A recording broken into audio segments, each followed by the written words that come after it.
And good afternoon. My name is Sabrina Lamb, and I'm the founder and the executive director of the World of Money, a New York City based nonprofit dedicated to providing immersive financial education for children ages 7 to 18 and powered by the YWCA of Metropolitan Chicago. Happy Black History Month. But when we talk about Black history, often, which is really American history, we often ignore the financial efforts and the heroism and the courageousness of African Americans, that how they participated and aligned with this powerful currency called money. Well, today we have a very special guest for Money Talks at World of Money. And we are welcoming to the World of Money Talk stage, Timothy Todd. He's the executive writer with the Federal Reserve Bank of Kansas City. His seventh book, because Tim has been at this for a long time, his seventh book was entitled Let Us Put Our Money Together, the Founding of America's First Black Banks. Today, Tim joins us to talk a little bit about that and a lot about everything regarding Black banks, to discuss his latest, his eighth book, entitled A Great Moral and Social Force, A History of Black Banks. And stay tuned because we have a gift for all of you. And also, if you have any questions during our conversation, please use the chat, whether on YouTube, LinkedIn, Facebook, or Twitter, because Tim is here to answer the questions that you may have. Welcome, Tim. Thank you so much for being with me. Joining you today. Looking forward to our discussion. Yeah, so, all right, so everyone who's joining us, just get ready to take a trip, because Tim, you're taking us through four cities in the US, and with using the backdrop of which is a lot of the time in the US history in terms of upheaval. You use the US history as a backdrop for African American banks and the launching of them, what their experiences were. And you talk about and you share, you research the discrimination, the segregation, the poll tax, the denial of voting rights, early gentrification. Could you share with us why you focused on Richmond, Virginia? And we're all going to these cities over the next hour. Richmond, Virginia, Foley, Oklahoma, Detroit, Michigan, Chicago, Illinois, and Memphis, Tennessee. Why did those locations resonate with you for this book? So there's definitely other cities we could have looked at. Philadelphia, Washington, D.C., New York, all come to mind. What we were trying to do with this book is recognizing that, as you mentioned in your comments, a lot of this history is unknown to people and it's not been widely made available. And so what we were trying to do was present this in a way that would resonate with a lot of people, make it easily understandable. So we're not going to get into the economic world or the finance world, but looking at communities at key points in time where Black-owned banks were important catalysts of economic opportunity and growth. And so what we did is we decided one way to do this would be to move through history and then identify those cities that move or that align with particular points in time. So Richmond was really the dawning of Black-owned banks in the United States, and that happens after the failure of Reconstruction. So that's going to be in the late 19th century. And then from there, we move forward in time. So in the next time period, we focus on Oklahoma, and we can certainly talk about a town called Boley, Oklahoma, that was a significant town. A lot of people are probably unaware of. That happened around the turn of the century. And then after that, you had the increasing industrialization in the upper Midwest. So you had a large migration out of the South to Chicago, where they sought employment and jobs were more readily available. And then from there, really the next stage is the real sort of dawning of the civil rights era. And that happened in Memphis. And banks were hugely involved there. And then you sort of see the civil rights era continuing, sort of late stage civil rights era, later stage. I saw something the other day, someone said, we're still in the civil rights era. It's always the civil rights era. And I think that's a good way to look at it. But then we look at Detroit and kind of what happened there in the 1960s and later. So let's dig in. But first, I thought it was really interesting in the book you shared that rather than having a profit motive for bank African American bank founders, it was really their motive of having public service. What do you mean by that? So yeah, so one of the things that is interesting, and one of the things that I found when I looked at the very earliest banks, and then you see this continue through history, is you know people. So when you think of a bank, it's obviously a business, and it's it's there like any business to turn a profit. But what was interesting to me is that time and again, the people who founded the banks weren't sitting around saying, "Hey, here's a business opportunity." The way you might look at your neighborhood and think, "Hey, we need a grocery store. I'm going to go open a grocery store because I can make some money here," right? So it wasn't that thought process. It was more of we can help the whole community. We can create some opportunity in the community. We can help people save their money. We can lend money so people can buy businesses and do all those things. And that motivated them time and again, whether you're talking about Richmond in the late 1800s, or if you're looking all the way to what was happening in Detroit, even in the 1980s. So Tim, but why are black banks necessary? Why are they important? Why are they needed? Right. Because So I feel, and I just want to say, just to use as a backdrop, I don't think that people are really some are getting why they are necessary. So could you talk about why they are from an economic standpoint and how they shape and impact Black communities? right. So early on, in these earliest banks that we talk about, you had a segregated economy, and that went on for decades in the United States. And so in some of the cities we talk about, for example, on the south side of Chicago, you had an economy that basically, operated as an entity sort of its own there on the south side. That's obviously not the case today. Thankfully, everyone does business with all kinds of banks and all kinds of businesses. But one of the things that the research shows, and you go and you start looking at the data, is you see that minority-owned depository institutions is what they're referred to, are MDIs, and a minority-owned depository institution is a Black bank, but it's also a Native American bank, Hispanic American bank, an Asian American bank. Those banks are more likely to be located within what we call minority majority communities. So these are communities with large minority populations.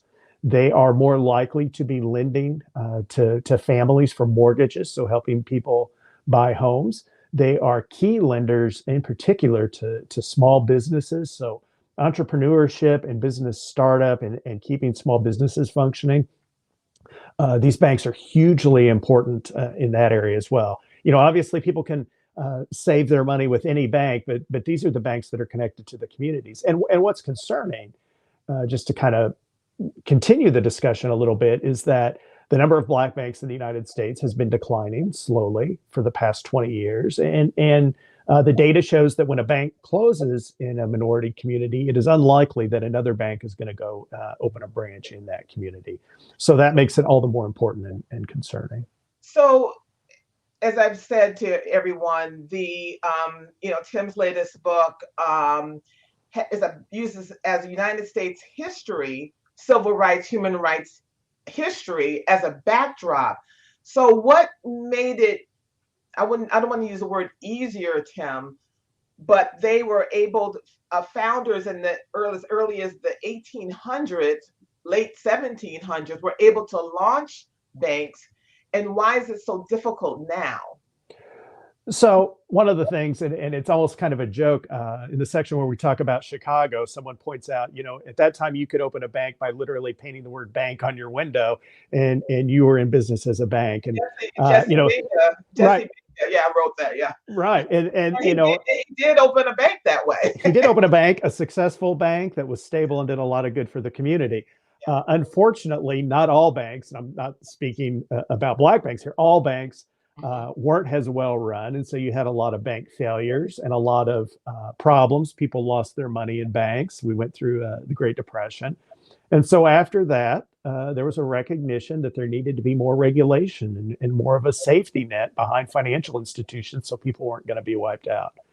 And so that made it a little more difficult to create a bank, right? As far as the amount of capital that you need for that bank got much larger. The bank needed to be able to withstand a financial crisis. So you begin to see these regulations form. It made it a little more difficult to start a bank. Certainly individuals did that and continued to do that, but it got a little more difficult than it was in the early days. And the difficulty part, some was intentional and not really about regulation, but about discrimination, correct?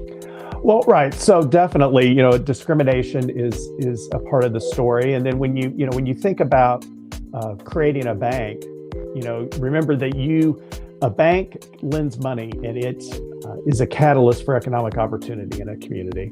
But a bank, needs a strong community for the bank to be able to thrive also. So if the community is suffering, it's very hard for the bank to have those deposits that it uses to loan out to grow. And so you saw in the United States a large number of black banks created starting around 1900 up to the Great Depression. And depending on how you count, what qualified as a bank, probably somewhere between 60 and 100 black banks in the United States. By the end of the Great Depression, you're left with somewhere around 8. And that's a reflection of what happened in the communities where people were losing money. And then obviously, banks are going to get pulled into that as well. And also with the absence of financial institutions, credible financial institutions in Black communities, often those communities have to rely on predatory services such as payday loans, check cashing, rent-a-center, title loans, and they continue to prop up and target these communities that do not have financial services. Right. So those types of firms are what we refer to as alternative financial services providers, and they are. Tim, that's a nice way of putting it. I was going to say that may be a little bit of a nice way of putting it, but these are the kind of places that, they charge a very high, often exploitive rate of interest. In some parts of the United States, they're much worse than other parts of the United States, depending on how active the state is in regulating those firms. But the research has shown what I think all of us have observed who look around our cities, that these firms are more likely to be located in minority communities. And it really becomes problematic when you think about, just at the individual level. If you have a bank account and you are able to save money, that's going to help you in times of emergency. And so you think about, where I am in the United States, we're having a bit of some people call it a snowstorm. I don't think it's quite that bad, but we're having some winter weather today. And some people's pipes are going to freeze, maybe even, in my own neighborhood, and those pipes are going to rupture and that's going to do some damage. If you have a bank account and you save money, you're going to be able to hopefully, pay to get your home fixed or fix whatever damage you have, or even beyond that. If you, have a bank account, you're going to have a relationship with a banker. And so you may be able to go there and ask for a loan that's going to get you a far more favorable and fair, more importantly, interest rate than what you're going to get out of some type of payday lender who can really create a lot of problems for you in the long term in that situation. It's amazing. And particularly with the, internet, a lot of these alternative services are doing business in states that it's illegal for them to do it, but they use the internet to leapfrog over state boundaries. Yeah, so the internet, I think, and technology are interesting because I think there can be a good side and a bad side to the technology, right? So being able to reach more people can be good, but I think people need to be more vigilant as they deal with these businesses and look at some of the things we're seeing being innovated right now in the financial system. People really have to be careful and think about what they're doing. I think technology can open a lot of doors, but it also can leave you vulnerable if you're not really careful with what you're doing online. So now often you hear many people talking about generational wealth. And I love the part in your book where you talked about William Pettiford, who launched his bank because he experienced or met orphans who did not have access to their parents' estate. Could you share that story, please?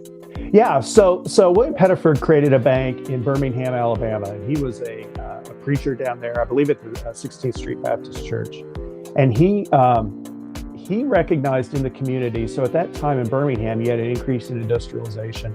You had a growing Black population that didn't have anywhere to save their money. And so he believed very strongly that if you created a bank, people could save this money and then it could be loaned out to the community and create additional.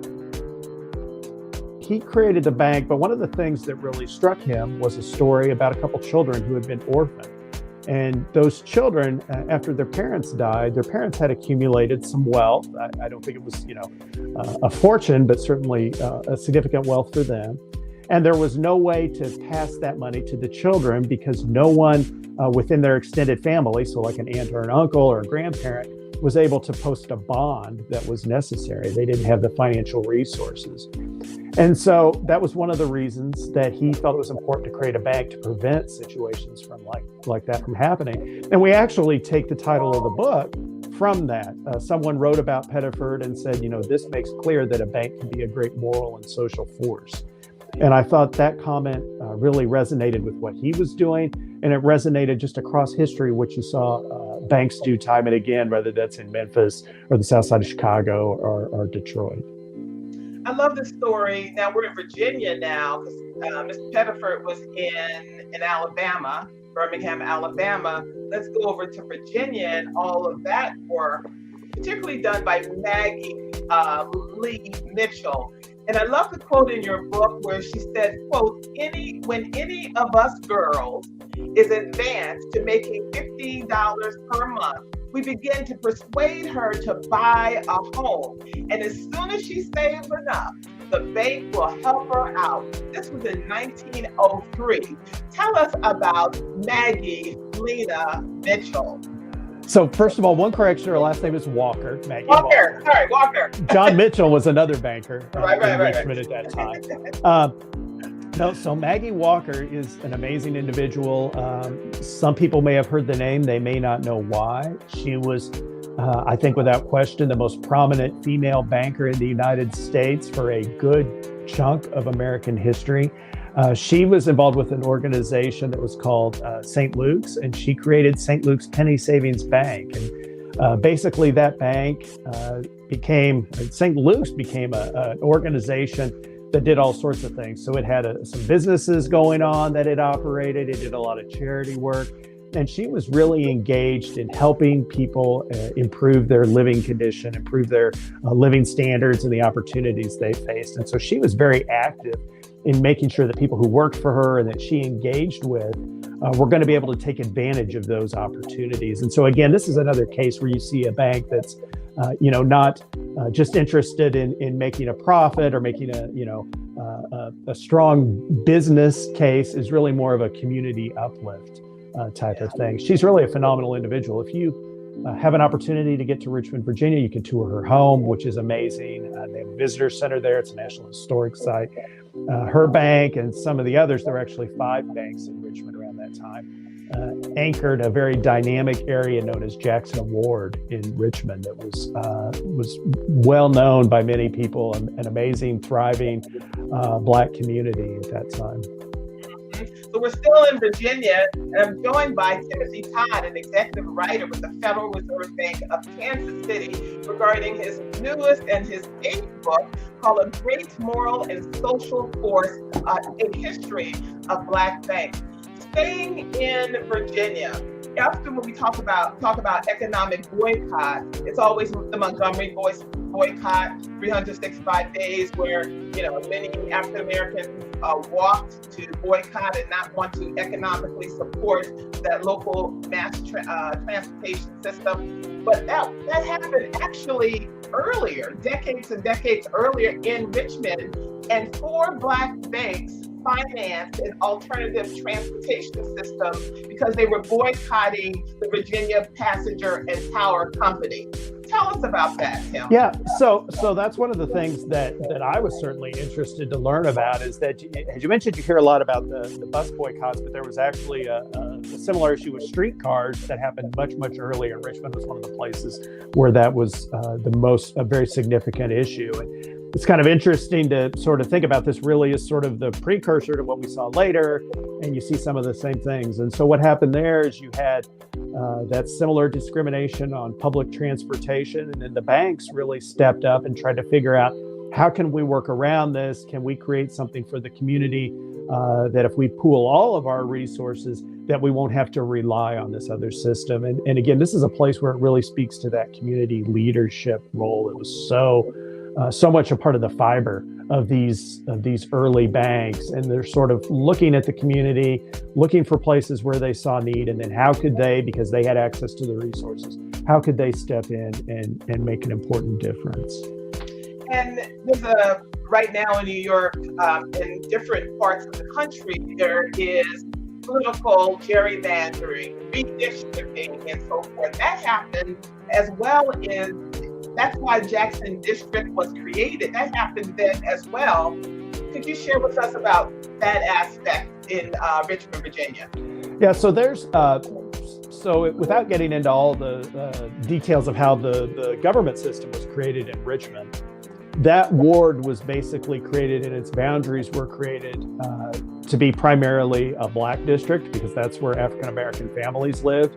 It was not necessarily, it wasn't shaped, it didn't have like a square shape, it had sort of a shoestring shape. You can go there even today, and if you just sort of walk around and know where those boundaries were, you can really get a feel for how it was kind of spaced out. So that's how that district came to be. It was a political process that drew that district because there was significant Black population in other geographic regions of the city, and it was sort of putting them all together in that one ward or voting district. And we're taking your questions, everyone. And we have a question in the chat from David Youngblood. He writes, to what extent can or does the U.S. Treasury use African-American private equity owners and banks with taxpayer dollars to invest? Who gets to invest taxpayer dollars? First, I need to say that I'm part of the Federal Reserve and we're separate from the Treasury. So just to make that clear. So I'm not privy to nor involved with how Treasury makes their deposit decisions and where they put their funds. Related to that, what I can say is there's a program that started, I think around 1970 called the Minority Institution Deposit Program or something like that encourages government entities to deposit their funds with minority-owned depository institutions. So this could be, your local government. Where do they deposit their money? In some cases, this, in the past at least, has been, the local post office. Where do they deposit their money? So there are initiatives in that area. I'm not involved nor up to speed on kind of where those things stand today. Got it. Could you point David to any additional resources where he could source that out? Yeah, I would go online and look at the Treasury's website and look for their minority program.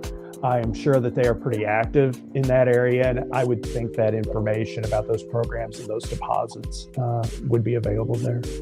And David, I would also check with the congressperson, the chair of the Financial Services Committee with the U.S. Congress. I'm sure they have their information, or that the staff members can provide you with that research.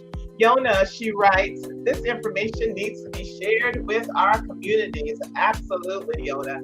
So let's go to Oklahoma, Tim. Yeah.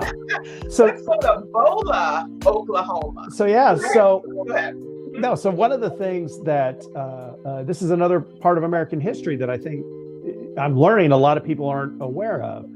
I grew up in rural Kansas, and so I was a little bit familiar with this history because we had the same thing in Kansas also. But after the Civil War and formerly enslaved individuals are emancipated, they basically have a few options available to them, right? So some go to the northern U.S. to seek economic opportunity. Some are going to stay in the South and work on the farm. Some are going to stay in the South and go to cities, places like Atlanta or New Orleans. But there was sort of another alternative that some people pursued, and that was to move to the U.S. Plains. And you see there where they established communities in Boley, Oklahoma. This is Pecan Street in Boley, Oklahoma. They created small towns across the American Plains, and the idea was that these were Black communities. So the idea was they were completely, everything about them, from the government structure to all the businesses, were owned and operated. All the residents were Black Americans. And so Oklahoma, partly because of its proximity to the South, but also because it was a territory and not a state, so it had some different issues with land ownership. Oklahoma was actually home to 50 all-Black communities that were created during this time. I grew up in Kansas. Kansas had some also. Most famously in Kansas was Nicodemus, Kansas, which some people may have heard of. It was fairly prominent. That was in western Kansas, and then you also had some in Nebraska and parts of Colorado as well. But Boley, Oklahoma, was really a well-known community on a national scale, and was really sort of held up as a shining example of what a community could be. And so it had a number of businesses. It had a very large building. It had a 3-story building that at the turn of the century was considered the largest building in eastern Oklahoma. I think it had 80 some businesses early in the 1900s. It actually, for a time, had 2 banks and then briefly 3 banks. The first nationally chartered Black-owned bank in the United States was actually in Boley, Oklahoma. So there's a very rich history there of a community that was very vibrant and well-known. There you see that's Farmers and Merchants Bank there of Boley, Oklahoma. The bank president standing, Mr. Turner, standing on the front step there. Some people have heard of Boley. There's a story that comes around every so often about this bank was actually robbed by, if you've heard of the gangster, I guess Pretty Boy Floyd, one of his associates robbed that bank. So that story gets some attention from time to time, and it's unfortunate that people focus on that story and not really the story of a very vibrant, bustling, growing community for that time, sort of before industrialization, a heavy agricultural economy, and sort of those types of things that are going to sort of prevent Boley from recognizing its potential as people begin to move to larger cities for factory jobs, the type of jobs that Boley was just unable to provide. Taking your questions for Tim and Todd. Please put them in the chat, whether you're on YouTube, Facebook, LinkedIn, or Twitter. I'm fascinated by that whole so-called migration. That's kind of an easy word. A lot of African Americans left the Deep South to escape persecution to move to Oklahoma to form these 50 all-Black towns. There was a quote in your book saying that they wanted to move there, or they moved there because there was a land where they were free and their rights were respected. And a bank was formed to fund these Black homesteads. Tim, could you talk about that in the West? So the creation of a bank there is very interesting in that where you saw banks created in other communities, you often had a connection. So in Birmingham, you had a connection to a church, for example. And some of the banks in Richmond, the Maggie Walker Bank is connected to another organization that is doing work in the community. But here in the West, you're creating banks that are basically reliant on that community, and they're going to lift up that community. So it's a little bit of a taller order. You don't really have that organizational safety net to fall back on. And so that was very key in bringing business and individuals, families, all those things that are needed that make a community a community. The banks were really at the heart of that, and really these communities don't develop without those banks. It just simply doesn't happen.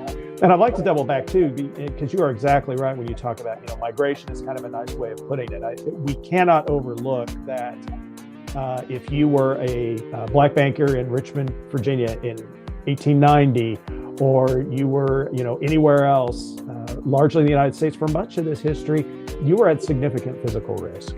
And high-profile individuals who were running banks probably faced even more physical risk. And so we talk about that in the book, and it's a painful history, but it's important, I think, for people to understand that I don't think it's too much of an exaggeration to say that some of these early bankers were very heroic in the risk they were willing to take. And in your book, Booker T. Washington was quoted regarding Boley as the most enterprising and notable Negro town in the United States. Let's pivot to this history that I'm going to have to do more research on myself. The relationship between formerly enslaved Black people and the Native Americans, the Choctaw, the Chickasaws, the Creeks, and the Seminoles. That was a complicated relationship. And how does that connect with Black banks and economic prosperity? Right. So Oklahoma in particular has a very rich and dynamic history of all types of diversity. I think more than many people would understand if you haven't really become engaged with it. it's very complicated to sort of get into the different Native American tribes after they were forced along the Trail of Tears out of the east and into Oklahoma territory. Some of them, they were Southern tribes, and some practiced slavery, although slavery has a wide range of definitions, and you know, I don't want that to be misconstrued, but it was handled a very different way depending on how the tribe was structured. From what we think of as more traditional to maybe more, I don't even know how to really describe the differences. And so that allowed for access to some of the land because you had that Native American culture and that Native American bloodline for some individuals and families. There is a book written by a professor from UMass. Her name is Barbara Krauthammer, and it is one of the sources we used for the book. And she actually worked with us on this book. So I would go out and look for Barbara Krauthammer's book. I can't remember the title. I actually have it at my office and I'm at home today. But her book is a very good resource in explaining how the relationships in that intersection of Native American culture and Black culture came together in the United States. She's a real expert on that issue. Right. Well, in your book, you mentioned that the Choctaw and the Chickasaw kind of aligned themselves with the mindsets of the Confederacy, and the Creeks and the Seminoles were kind of liberal. But how did you weave that in terms of Black banks? So, yeah. So as far as, you know, I guess I'm a little, I don't know, it's a little difficult to explain as far as the question, but it's definitely an important part of it, and sort of understanding the community and the landscape and all the things that were going on at that time in that place. It's a very complex intersection of different cultures. Yeah. And it's hard to, I feel like I'm going to open a huge discussion that may derail us here a little bit, just because, and we have to spend some time in the book, a significant amount of time actually explaining it. Because people sort of need that background to really understand how the community formed and how it evolved. It's a fascinating information. Absolutely. We have a couple of questions in the chat, because now we want to go over to Greenwood. So Yona asked, what are your thoughts on the Black-owned online banks? Do they support the community? And then have questions from Corey Willis. Yeah, so talking about the online banks, I think we are still figuring that out a little bit. I think the potential is there.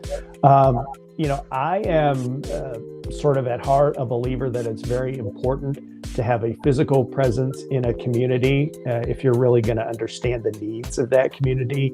And there's sort of that sort of extra effect, right? So an online bank, you know, you can open a bank account pretty much anywhere in the United States if you go online, right? And you want to do that. But a bank in a community, I think, is going to understand more the needs of the community. So that's going to get back to how do you borrow money? Where's that money come from? And what are those loans being used for? And sort of understanding that. If you have a local entity there, it's going to know, for example, that, hey, you know, we don't have a good restaurant in this neighborhood and someone wants to open a restaurant, they're going to know that. Whereas on an online presence, if the bank is located somewhere else, they're maybe not going to have that same understanding. So they may be looking at more sort of standardized lending metrics and just say, well, here's the numbers, and they're not really going to be able to weigh that community need, or maybe even the characteristics of the individual who wants to borrow money as far as, you know, their experiences in the community. Thank you. And Carrie Willis, he writes, the M&F was located in the thriving business and residential district in the Hayti district of Durham, anchored by what became known as Black on Wall Street. What are your thoughts about that? Yeah, so there's definitely... One more thing, it's a two-part. Let's not forget, he writes about the M&F Bank, formerly Mechanics and Farmers Bank, that was founded in 1907. Currently, it is the second largest minority-owned bank in the United States. Right. So we didn't. Obviously, the banks that we talk about are not, thankfully, the only communities that had Black banks through history. And so basically what we were trying to decide is to look at, sort of how can we move through history in a way that sort of keeps this on a narrative that's going to appeal to a large audience, right? We didn't want to write something that was heavily academic or we get tied up in the economics. We want to bring people in to learn this story who maybe aren't as familiar with banking and sort of bring them into the fold of understanding. Got it. So let's go mosey over to Tulsa and Sure. Greenwood. You're the first researcher, this book, that pointed out a glaring omission when we talk about the story of Greenwood. Talk about the banks and how many people unfortunately lost their lives, how they're still not really being honored economically, the descendants. There was no Black bank there. Right. So this was something Wait a minute, Tim. That's a big deal. That is a big deal. And that surprised me. And we spent significant time making sure we were right about that before we wrote that, including, this was during COVID when we were doing this research, but we actually reached out and had people who were involved in historical work there, different organizations in Tulsa, and they actually went back through city business directories and business logs, cross-checking addresses and neighborhoods just to see, is there something we're missing here? And so that often catches people off guard, certainly did me. So to understand that, banks in the United States, no matter where we are talking about them, historically, most banks have been created in places where people don't have access to money.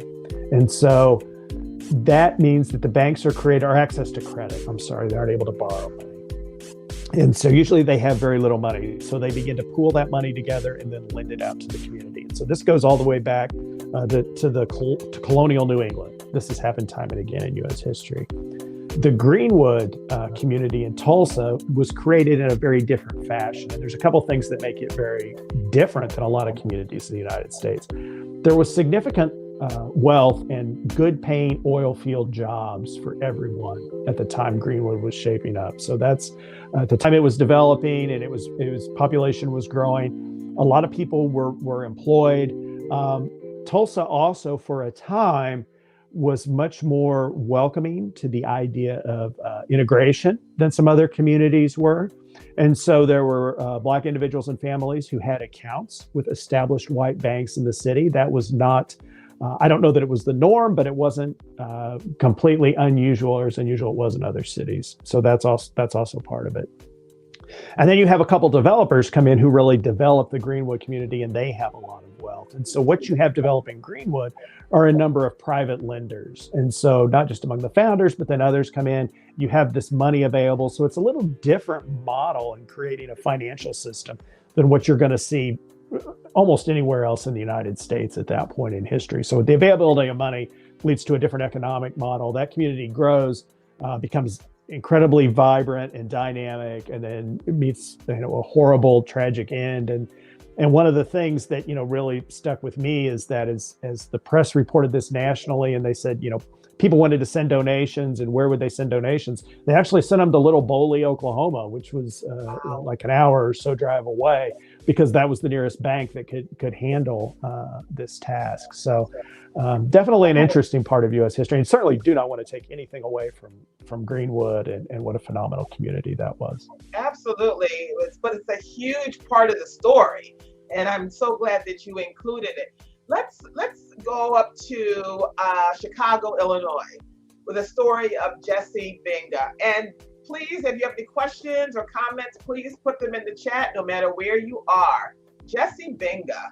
Yeah. So Jesse's an amazing individual. So he is really, that sort of self-made man. He shows up in Chicago around the time of the World's Fair and basically sets up a little stand there and starts going into business. His family was from Detroit, where they had been involved in real estate. And so he learns a lot about not just the real estate business, but how do you take care of real estate? How do you, repair the plumbing when something goes wrong, or keep the electrical working, or what have you. And so he becomes eventually involved in Chicago real estate, and he's very successful in part because he's able to do all that repair work himself. helped some other people who have real estate by doing repair work for them and doing some building management type functions. Eventually, he accumulates a pretty good amount of money out of his business, and it's going to lead him into banking again in the early 1900s. And then he's really becomes a banker. Basically just describes part of what he was doing there. So you have significant racial violence there. And he is really at the center of making sure, like even things, he works to even make sure groceries are being delivered to the neighborhood at a time when people weren't traveling into the neighborhood or were afraid to because you had a lot of violence erupting. He does a lot of things where he even goes and there are families attempting to move or buying homes in what had previously been all white neighborhoods, and they run into racial violence, and he goes and comes right down to the house scene where this is going on, and he helps the families. So he really goes sort of above and beyond what you think of as a banker, just to really lead a community through some really difficult experiences. It plays a very important role there. Could you share a little bit about the Hunter Banking Company? Yeah, so there were three banks in Chicago around the time that there was violence there in I believe 1919. And so a couple of those banks actually end up going out of business. They had been formed in 1917 and 1918. And they, at the time that you have this violence erupting, a number of people who lived on the south side of Chicago may have been unbanked, or they had banks accounts with banks in other parts of the city. So Chicago at that time has some of the biggest banks in the world in the Loop. And so people who were in the neighborhood did not feel safe leaving the south side to go and get their money. And so Hunter and another bank and Binga to a degree, they began basically providing people with money to help them, feed their families and pay their bills and do all that type of thing, basically lending to them without knowing if those people are even going to be able to repay that or what money they might have in a bank account somewhere else. So again, this is a case where you see a bank putting itself out in a community leadership position. It's eventually going to create problems for Hunter because they're going to end up extended, and then there's going to be a turn in the economy, and all this is sort of going to come crashing down around the same time. So it ends up being a tragic story, but I think it's also one that shows the sacrifice that takes place at a time when someone needed to step up financially. Thank you. And while we're in the Midwest, let's go over to Detroit. What was your favorite, most impactful story or experiences coming out of that research in that city, with the backdrop of the Ford company and all the employment, and then losing that company? Talk about Detroit. Yeah, so Detroit is a very interesting city in a lot of ways, and I think there is I don't know, people sort of look at Detroit as it's a unique situation. And in some ways it's unique, but in some ways it's reflective of a lot of the rest of America, almost in microcosm too. And so there you had Henry Ford, who has his views on race are I think well known and disturbing, but also, he paid his employees relatively well and created economic opportunity. So it's a very complex story with him. But Detroit was a key point for Black individuals and families, again, on the Underground Railroad. And so there's a very rich history there because it was a jumping off point to get across and into Canada, just across the water from there. And so there's a long history there. But there's a lot of things about Detroit that I think are really interesting and kind of fun. If you look at Don Davis, who ran a recording studio there and worked with Aretha Franklin and all sorts of people. And he recognizes an opportunity and a need, and he gets in banking in 1980, says that the recording artist had run him out of the studio, that he needed to go do something else with his time. And one of my favorite things about him is the first recording. He started as a guitarist, and he replayed it on the song Money. Was actually his first sort of big break as a guitarist. And so I think it's kind of neat that he had that connection in his life, and just a very interesting individual and a very interesting story. Joined by Timothy Todd. If you have any questions, please put them in the chat. Would love to hear from you. In the short time that we have left, let's go down to Memphis. And I love the story of Wayne Cox and how the Memphis Tri-State Bank merged with Liberty Bank in New Orleans. Do I have that story accurately? Love to, yeah. Yeah, so that merger's going on. I don't know that it's been completed yet, but it's in the works right now. Liberty Bank, people can learn a lot about Liberty if you go back and you look at the archives of the New York Times and you look at what Liberty Bank did around Hurricane Katrina, which probably for some of the audience is going to feel like a long time ago, not so long for some of us. But they did a lot of that same type. Liberty did a lot of the same type of things we were talking about in Chicago with providing money to the community at a very difficult time. And then you have, of course, the Cox family and some of the stuff in Mississippi that they were involved with. And then you see the stuff that happened in Memphis with the creation of Tri-State Bank. Tri-State is actually the bank pictured on the cover of the book, and a very important institution in the civil rights era. So they did a lot of work. Some of their employees were involved in some of the landmark cases to expand civil rights. They did things like operate at extended hours during times of protest or activism because people were being arrested for going out and demonstrating. And so they would help bail people out. They would provide funds for that. Any number of meetings to plan a demonstration were held in Tri-State's offices. They did a lot of work.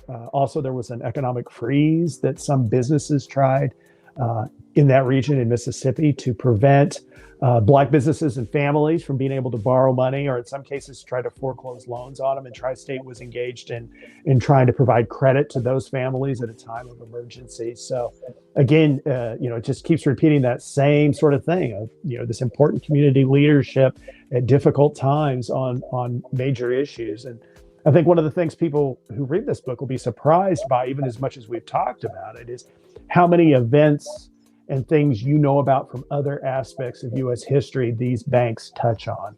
Martin Luther King, Dr. King in Memphis, and you see the bank there with him. The last speech he gives, he's actually talking about Tri-State Bank.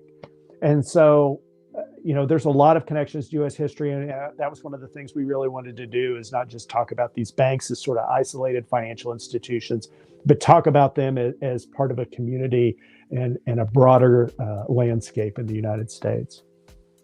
Just amazing. So we're about to wrap up, but before we do, could you share the perspective of Andrew Bremer, who he was and his perspective? He's African American.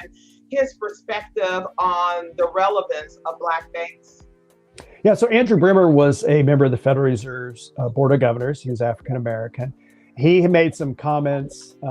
Unfortunately, I think his words kind of got twisted initially when he talked about Black banks, but he raised an issue that I think, as we look forward and we start talking about solutions, that I think remains relevant in a way today. And that is that many of these banks, there are about 20 African American banks still in business today. They are small banks. And so they can make a big difference in their community, obviously, and we've talked about that. But when you start talking about the world more broadly, and we start looking for equality in communities that don't have those banks, sort of how can we achieve that? And so I think the issue he was trying to get at, it got a little misconstrued, is that other very large banks, the banks that have since become known as too big to fail, is there a way to get those banks to do more within these communities that need the help, is what he was trying to say. And I think the press kind of jumped on some things he said at that time and kind of spun it a little bit out of control. The press jumping on things? The press does that. But, I think, but related to that, I will say, I think, as we think about what can other banks do, all banks, not just talking about banks that have Black ownership. And I think there is a real need for all of us, and I'm including the Federal Reserve, everybody in banking and financial services. How do we bring more Black workers into the financial services system for employment? How do we get more people employed in jobs in banking and financial services?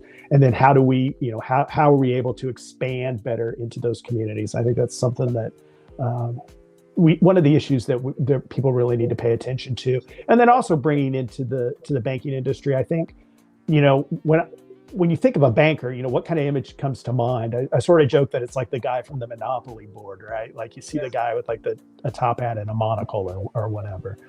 But we really need to think about people who are motivated out of a spirit of community service. And how can we bring those people, regardless of race, into banking and then teach them that stuff about loans and regulations and financing? You know, I believe all that can be learned. I think you got to look at someone's heart, what motivates them, what drives them, what gets them excited in the morning. How do you bring those people who are motivated by helping the community into banking? I think it could have a big impact. Well, Timothy Todd, calling you Timothy because your mother would appreciate that. Oh, yes. Thank you so much for joining us. Thank you for dedicating time and resources and, you know, for this very, very important research. And Timothy Todd has a very important gift for all of you. How can everyone get your book? Yeah, you go to the Federal Reserve Bank of Kansas City's website, kansascityfed.org, and you can order a copy of the book for free. We make this research available to anyone who wants it. You can go out there and you can download the PDF if you want to read it electronically, or you can request a book and we will put it in the mail for you. That includes the current book, A Great Moral and Social Force, and then also the book about the first banks, Let Us Put Our Money Together. We are more than happy to share those as an educational resource. I will tell you, we're a little bogged down in trying to get the printing, so it may be a few weeks as they're cranking these out as fast as they can. But if you go there, there's a form you can fill out, and we'll be more than happy to send it to you. Everyone grab the link or write it down, a free PDF or hard copy of the book. Go to kansascityfed.org. And for all of you parents, before we go, World of Money, we are registering online as well as in person for our 17th annual Youth Financial Education Training Institute. Just go to worldofmoney.org for complete information. Timothy Todd, thank you so much for joining us. He is the executive writer with the Federal Reserve Bank of Kansas City. His latest book is A Great Moral and Social Force, The History of Black Banks. Thanks so much, Timothy. Be well. You too. Thank you.